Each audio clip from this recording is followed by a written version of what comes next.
Hello दोस्तों।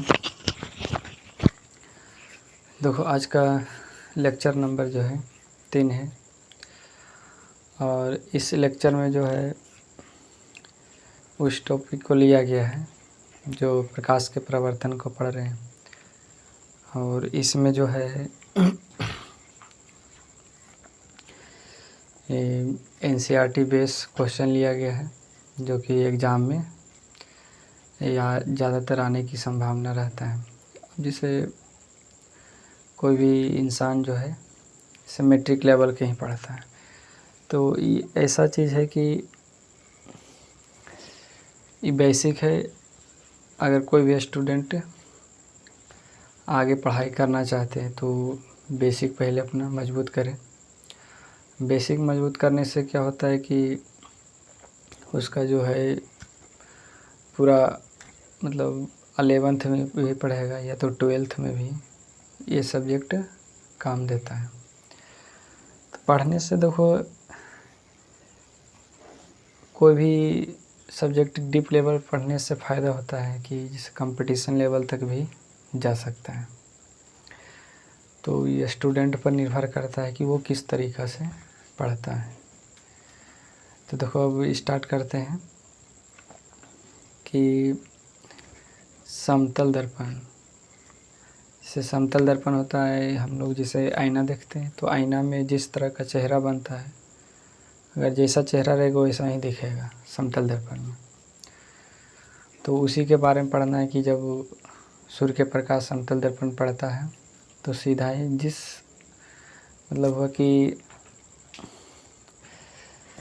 जिससे मतलब टकराए फिर उसी ओर वापस लौट जाता है, तो उसको प्रकाश का यानी समतल दर्पण पर आता है किरण, फिर वही सीधी रेखा में चल जाता है, तो उसको क्या कहते हैं, यानी समतल दर्पण से टकरा कर वापस चल जाता है। तो इस समतल दर्पण का कारण है कि अगर प्रकाश पड़ता है तो फिर वापस चला जाता है। फिर इसका और आगे भी टॉपिक है कि समतल दर्पण हो गया और प्रतिबिंब। अब से कोई व्यक्ति का प्रतिबिंब बनता है या सूर्य के प्रकाश, जिसे सूर्य के प्रकाश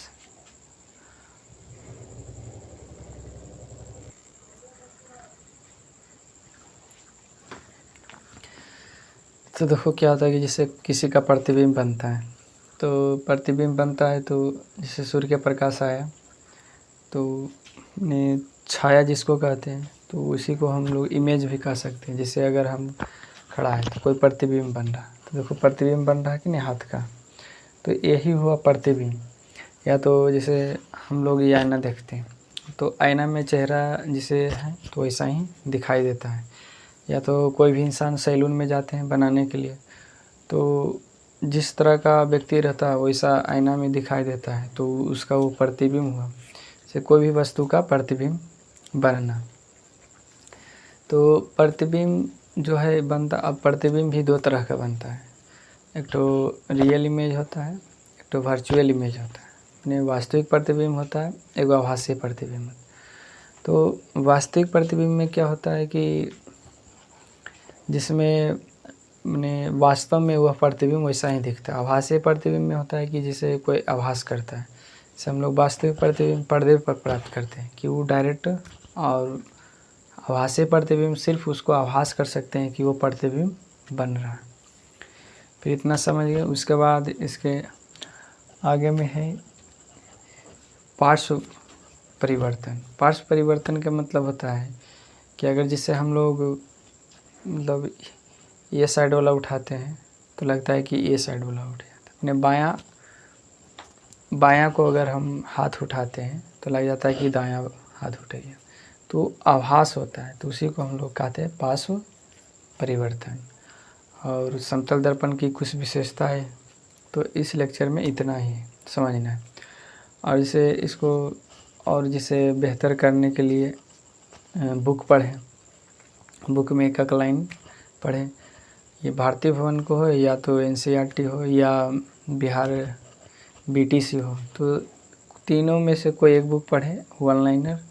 और इससे क्या होता है कि हर स्टूडेंट को फ़ायदा होता है कि जैसे कोई आईएएस की तैयारी करता है या तो कोई कंपटीशन की तैयारी करता है, तो वन लाइनर पढ़ने से होता है कि उसके माइंड जो है डेवलप करता है कि ये क्वेश्चन जो है इस तरह से हुआ तो इसको मतलब और किस तरह से हो सकता है।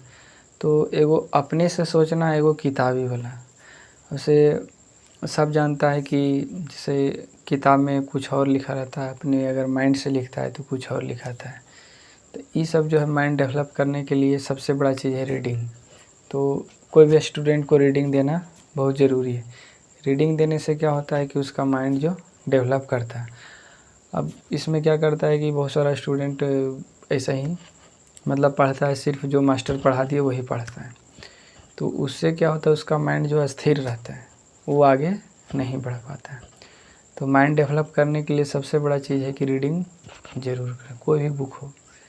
जैसे अगर एग्ज़ाम देने जा रहे हैं 10th का, तो इतना ही नॉलेज होना चाहिए कि रीडिंग करने से होता है कि कोई भी स्टूडेंट को 100% में 20% याद हो जाता है। तो रीडिंग देने के लिए देना बहुत ज़रूरी है और टाइम भी निकालना ज़रूरी है। तो अब बारीकी से पढ़ें, जैसे लगभग 45-46 स्टूडेंट देखते हैं, तो वो ऐसा स्टूडेंट देखते हैं कि जो मतलब वो पढ़ना मतलब उसके पास जिज्ञासा है कि नहीं, सर जो है कुछ बढ़िया गाइडलाइन देते हैं। गाइडलाइन का मतलब होता है कि इसे सही रास्ता बताना। तो अगर जो सही रास्ता पर जाता है तो बढ़िया करता है। अब जैसे सही मार्गदर्शन कौन दिखा सकता है? जिसके साथ बीत रहा हो या बीत गया हो।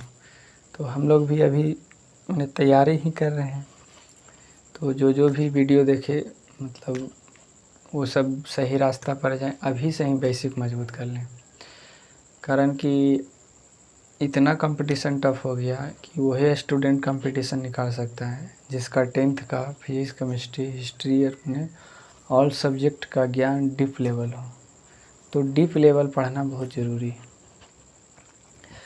अब बहुत सारा स्टूडेंट क्या करता है कि ऊपर ऊपर पढ़ लेता है, तो अब ऊपर ऊपर ना पढ़ें, जो हम देते हैं और खुद अपने से पढ़ें। जैसे कोई भी स्टूडेंट मैथ प्रैक्टिस करता है, तो मैथ का सबसे पहले टोटल चैप्टर पढ़ लें। जैसे 15 चैप्टर है और कोई भी चैप्टर में अगर दिक्कत हो तो हम वीडियो अपलोड कर दिए बढ़िया से, जिसे एकदम पूरा डिटेल से वो देख लें। तो इससे अब क्या होता है, उसके बाद जो ऑब्जेक्टिव है बीबीडी गाइड का हो या किसी के पास ब्रिलियंट होगा तो ऑब्जेक्टिव पर ज़्यादा ध्यान दें। कारण कि आप लोग का जो है ज़्यादा स्कोरिंग सब्जेक्ट ऑब्जेक्टिव ही रहेगा, तो ऑब्जेक्टिव पर ज़्यादा ध्यान दें। तो देखो इतना मतलब पढ़ना है आज के लेक्चर में। उसके बाद 2 लेक्चर 3 लेक्चर आया होगा प्रकाश के प्रवर्तन के। इसमें जो समझ जाना है कि एकदम जो है माइंड में एकदम सेट कर लेना है। जितना भी प्रकाश के प्रवर्तन का क्वेश्चन होगा वो सब सेट कर लेना है कि अगर एग्ज़ाम हॉल में जाए तो प्रकाश के प्रवर्तन से एक भी क्वेश्चन ना छूटे। तो स्टार्ट करते हैं। देखो है कि समतल दर्पण पर पड़ने वाली प्रकाश की किरणें परावर्तन के बाद उसी पथ में वापस लौट जाता है। माने समतल दर्पण में जब प्रकाश पड़ता है तो देखो ये प्रकाश आ रहा नीचे, ये प्रकाश नीचे आया, फिर उसी रास्ता में चल जाता है। तो मैंने प्रकाश का समतल दर्पण पर जिस रास्ता से आता है फिर उसी रास्ता में से चला जाता है। देखो इस तरह से प्रकाश आया और फिर इसी रास्ता से चल गया। तो देखो आने को तो हम लोग जानते हैं कि आपतित किरण कहते हैं और जाने को क्या कहते हैं, परावर्तित किरण कहते हैं। कारण इसका नेक्स्ट वीडियो में देख लिए हैं कि प्रकाश का परावर्तन देखो इसको समझना है। अब परावर्तित किरण हुआ कि जो किरण टकरा कर वापस लौट जाता है उसको परावर्तित किरण कहते हैं। और इस जो इससे कोण बनता है उसको क्या कहते हैं, समकोण। माने यहाँ पर जो है 90 डिग्री का कोण बनता है और यह है समतल दर्पण। समतल दर्पण पर कोई भी किरण अगर पड़ता है तो फिर उसी रास्ता से वापस लौट जाता है, तो उसी माने पथ से लौट जाता है। तो समतल दर्पण समझ गया कि समतल दर्पण क्या होता है कि अगर जैसे आमने सामने खड़ा है तो जैसा फिगर मतलब यहाँ उतना ही फिगर समतल दर्पण में बनेगा। अब इसे प्रतिबिंब है। प्रतिबिंब इमेज कहते हैं। किसी बिंदु स्रोत से आती प्रकाश की किरणें दर्पण से परावर्तन के बाद जिस बिंदु पर मिलती है तो उस बिंदु स्रोत को प्रतिबिंब कहते हैं। जैसे किसी बिंदु स्रोत से आती प्रकाश की किरणें जिस बिंदु पर मिलती है उसको क्या कहते हैं? प्रतिबिंब कहते हैं। क्या कहते हैं? प्रतिबिंब कहते हैं। जैसे देखो ये समतल दर्पण हो गया और यहाँ पर कोई व्यक्ति खड़ा है तो इसका प्रतिबिंब जिस बिंदु पर बन रहा उसी को क्या कहते हैं? जिस बिंदु का स्रोत है तो उसे क्या कहते हैं? प्रतिबिंब कहते हैं। जैसे किसी बिंदु स्रोत से आती प्रकाश की किरणें दर्पण से परावर्तन के बाद जिस बिंदु पर मिलती है तो उस बिंदु स्रोत को क्या कहते हैं? प्रतिबिंब। मैंने यहाँ पर प्रतिबिंब बना तो इस बिंदु स्रोत को क्या कहते हैं? प्रतिबिंब कहते हैं। अब देखो है कि प्रतिबिंब दो प्रकार के होता है। एक ठो वास्तविक प्रतिबिंब होता है और एक ठो आभासीय प्रतिबिंब होता है। तो देखो ये हुआ वास्तविक प्रतिबिंब और ये हुआ आभासीय प्रतिबिंब। वास्तविक प्रतिबिंब के मतलब होता है रियल इमेज और आभासीय प्रतिबिंब के मतलब होता है वर्चुअल इमेज। तो वास्तविक प्रतिबिंब किसी बिंदु स्रोत से आती प्रकाश की किरणें दर्पण से परावर्तन के बाद जिस बिंदु पर वास्तव में मिलती है तो उसे वास्तविक प्रतिबिंब कहते हैं। यानी किसी बिंदु स्रोत से आती प्रकाश की किरणें जिस बिंदु पर वास्तव में मिलती है तो उसको क्या कहते हैं?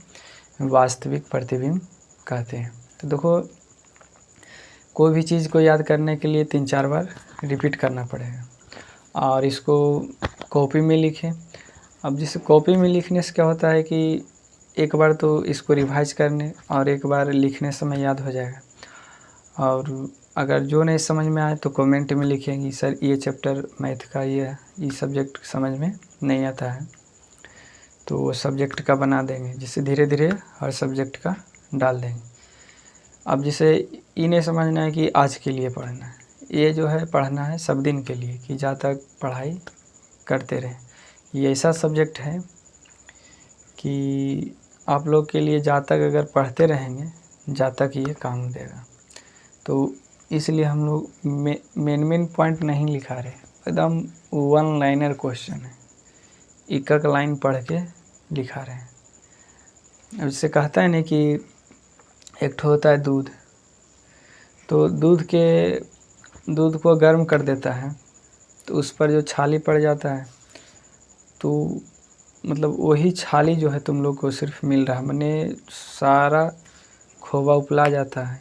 तो वही मतलब जो आप लोग को दे रहे हैं कि छान कर दे रहे हैं, एक का मतलब क्वेश्चन। अब इसे देखो वास्तविक प्रतिबिंब किसी बिंदु स्रोत से आती प्रकाश की किरणें दर्पण से परावर्तन के बाद जिस बिंदु पर वास्तव में मिलता है तो उसको वास्तविक प्रतिबिंब कहते हैं।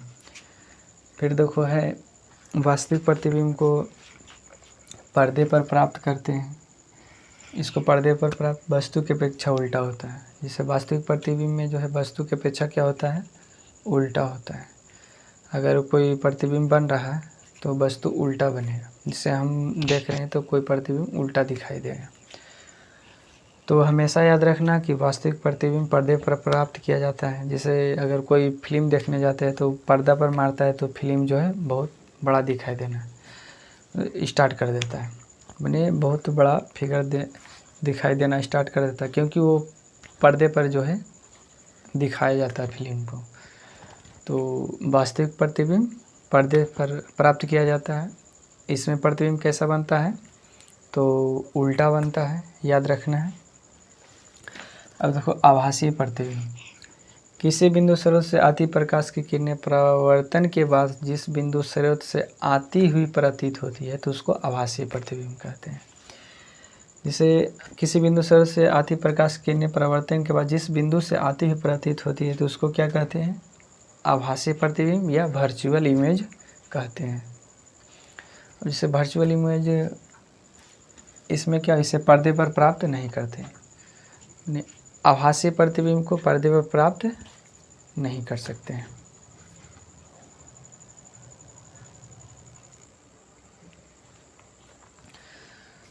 तो देखो याद रखना कि वस्तु की अपेक्षा ही कैसा होता है, सीधा होता है।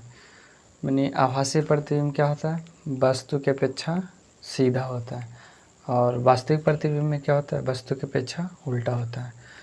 वास्तविक प्रतिबिंब को पर्दे पर प्राप्त कर सकते हैं और आभासी प्रतिबिंब को पर्दे पर प्राप्त नहीं कर सकते हैं।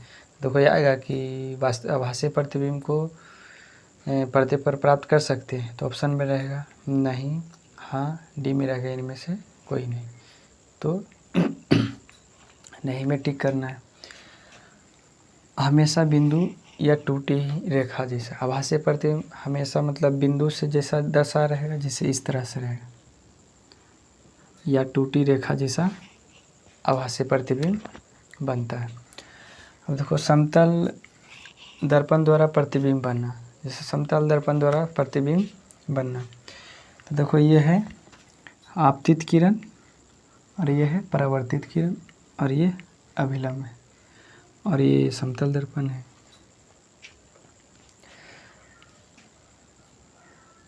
देखो समतल दर्पण में हमेशा याद रखना कि वस्तु की दूरी प्रतिबिंब की दूरी, माने वस्तु की दूरी बराबर होगा प्रतिबिंब की दूरी। जिस तो कि यहाँ पर अगर प्रतिबिंब बन रहा है तो ये दोनों की दूरी क्या है, बराबर है। देखो क्वेश्चन पूछता है अगर समतल दर्पण में वस्तु की दूरी 25 सेंटीमीटर है तो प्रतिबिंब की दूरी कितना होगा, तो याद रखना 25 सेंटीमीटर ही होगा, कारण कि समतल दर्पण में वस्तु की दूरी और प्रतिबिंब की दूरी क्या होता है, बराबर होता है। इतना याद रखना है। तो इतना समझ गए। कोई वस्तु समतल दर्पण से जितना आगे होता है उसका प्रतिबिंब दर्पण से उतना ही पीछे बनता है। यानी कोई समतल दर्पण में अगर कोई वस्तु जितना आगे रहता है तो प्रतिबिंब ही उतना पीछे बनता है। अगर हम समतल दर्पण में 25 सेंटीमीटर की दूरी पर है तो मेरा प्रतिबिंब भी बनेगा 25 सेंटीमीटर की दूरी पर। अगर 10 सेंटीमीटर की दूरी पर है तो 10 सेंटीमीटर की दूरी पर बनेगा। तो याद रखना कि समतल दर्पण में वस्तु जितना दूरी पर रहेगा प्रतिबिंब भी उतना ही दूरी पर बनेगा। पार्श्व परिवर्तन समझाएं कि प्रतिबिंब को दर्पण में देखते हैं तो समान दिखता है। प्रतिबिंब को अगर दर्पण में देखते हैं तो समान दिखता है, अगर बायां उठाएं तो दायां दिखता है, जिसे ही दिखाएं तो लगता है कि वो साइड वाला हाथ उठ रहा है, तो वैसा मतलब प्रतीत होता है। जैसे कुछ अंतर है, जब दायां हाथ उठाते हैं तो बायां हाथ का प्रतिबिंब बनता है, जैसे अगर दायां उठाते हैं तो लगता है कि बायां हाथ का प्रतिबिंब बनता है। देखो आर का प्रतिबिंब जो है मैंने ऐसा दिखेगा, मैंने उल्टा दिखाई देता है, उल्टा नहीं, जैसे सेम ही रहता है। समतल दर्पण की कुछ विशेषता है कि प्रतिबिंब दर्पण के पीछे बनता है, समतल दर्पण में प्रतिबिंब पीछे बनता है। प्रतिबिंब का आकार वस्तु के आकार क्या होता है, बराबर होता है।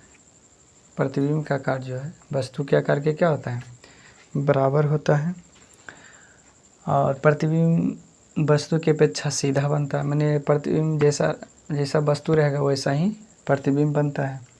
प्रतिबिंब पार्श्विक रूप से उल्टा होता है। प्रतिबिंब क्या था, पार्श्विक रूप से उल्टा होता है। प्रतिबिंब आभासी होता है। प्रतिबिंब दर्पण से उतना ही पीछे बनता है जितना वस्तु दर्पण से आगे होता है। प्रतिबिंब मतलब जितना पीछे बनता है जितना वस्तु की बीच की दूरी होता है। वक्र सतह से परावर्तन, चमकदार चम्मच में हम अपने चेहरों को अच्छी तरह से देख सकते हैं। जैसे कोई चम्मच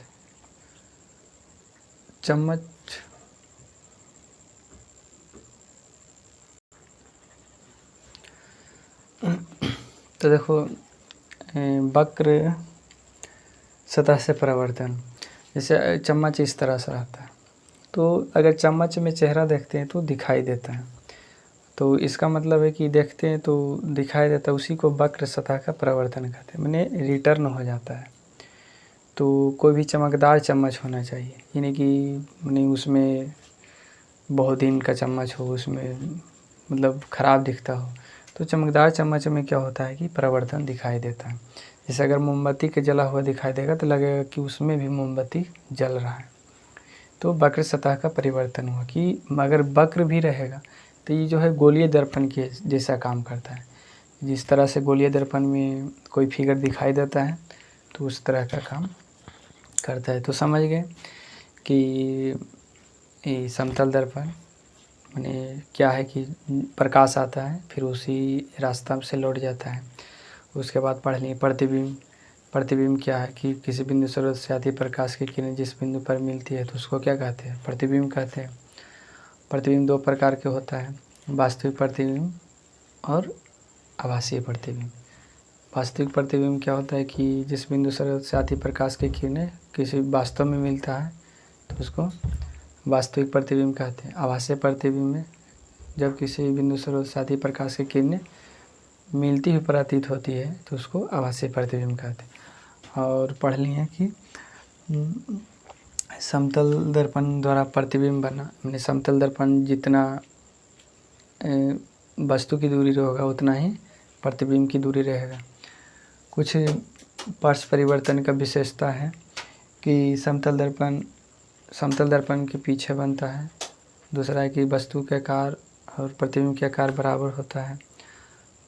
प्रतिबिंब पार्श्व परिवर्तन होता है और प्रतिबिंब क्या होता है, सीधा होता है और दर्पण के पीछे बनता है। और प्रतिबिंब कहता है आभासीय होता है।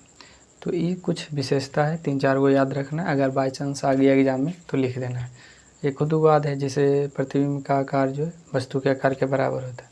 प्रतिबिंब आभासी होता है।